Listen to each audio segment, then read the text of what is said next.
New York respire de nouveau. La ville n'a subi que des dégâts matériels au passage de la tempête Irene qui a tué 18 personnes sur l'ensemble de la côte est américaine. Les aéroports vont rouvrir, mais les transports en commun restent suspendus lundi. La promesse de grosses difficultés pour leurs 5 millions d'utilisateurs quotidiens. La pluie et les vents violents d'Irene ont pris la direction du Canada.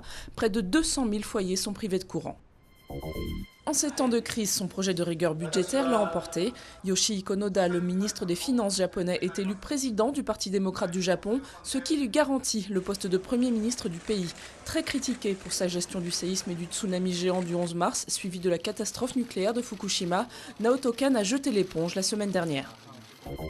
Cet homme a une mission, mettre un frein à la hausse de la délinquance à Marseille. La cité phocéenne accueille lundi Alain Gardère, son nouveau préfet chargé de la sécurité.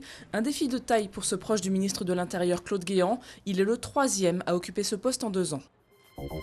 Des explosions ont résonné à Tripoli dans la nuit de dimanche à lundi, juste après le survol de la capitale libyenne par un avion de l'OTAN. Leur violence laisse supposer la proximité de forces pro-Kadhafi. Toujours introuvable, le dirigeant libyen représente toujours un danger pour le chef du Comité national de transition.